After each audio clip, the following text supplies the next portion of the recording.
सभी श्रोताओं का सिंहासन 32 में हार्दिक स्वागत, अभिनंदन। 13वीं पुतली की कहानी आपने पिछले वीडियो में सुनी। आज 14वीं पुतली सुनैना की कहानी आप सभी के सामने प्रस्तुत है। बढ़ते हैं कहानी की तरफ। 14वीं पुतली सुनैना ने जो कथा कही वह इस प्रकार है। राजा विक्रमादित्य सारे निरपोचित गुणों के सागर थे। उन जैसा न्यायप्रिय, दानी और त्यागी और कोई न था। इन निरपोचित गुणों के अलावा उनमें एक और गुण था, वे बहुत बड़े शिकारी थे तथा निहत्थे भी हिंसक से हिंसक जानवरों का वध कर सकते थे। उन्हें पता चला कि एक हिंसक सिंह बहुत उत्पात मचा रहा है और कई लोगों का भक्षण कर चुका है, इसलिए उन्होंने इस सिंह के शिकार की योजना बनाई और आखेट को निकल पड़े। जंगल में घुसते ही उन्हें सिंह दिखाई पड़ा और उन्होंने सिंह के पीछे अपना घोड़ा दौड़ा दिया। वह सिंह कुछ दूर पर एक घनी झाड़ी में घुस गया।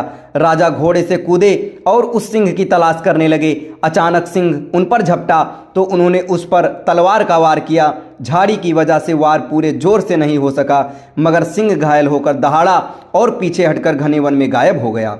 वे सिंह के पीछे इतनी तेजी से भागे कि अपने साथियों से काफ़ी दूर निकल गए। सिंह फिर झाड़ियों में छुप गया। राजा ने झाड़ियों में उसकी खोज शुरू की। अचानक उस शेर ने राजा के घोड़े पर हमला कर दिया और उसे गहरे घाव दे दिए। घोड़ा भय और दर्द से हिनहिनाया तो राजा पलटे। घोड़े के घाव से खून का फव्वारा फूट पड़ा। राजा ने दूसरे हमले से घोड़े को तो बचा लिया, मगर उसके बहते खून से उन्हें चिंतित कर दिया। वे सिंह से उसकी रक्षा के लिए उसे किसी सुरक्षित जगह ले जाना चाहते थे, इसलिए उसे लेकर आगे बढ़े। उन्हें उस घने वन में दिशा का एक बिल्कुल भी ज्ञान नहीं था। एक जगह उन्होंने एक छोटी सी नदी बहती देखी। वे घोड़े को लेकर नदी तक आए थे कि घोड़े ने रक्त अधिक बह जाने के कारण दम तोड़ दिया। उसे मरता देख राजा दुख से भर उठे।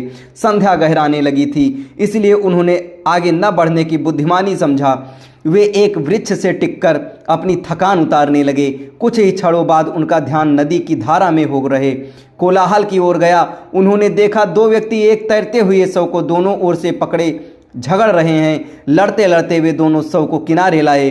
उन्होंने देखा कि उनमें से एक मानव मुंडों की माला पहने विभत्स दिखने वाला कापालिक है तथा दूसरा एक बेताल है, जिसका पाठ का ऊपरी हिस्सा उन्हीं नदी के ऊपर जड़ उड़ता सा दिख रहा था।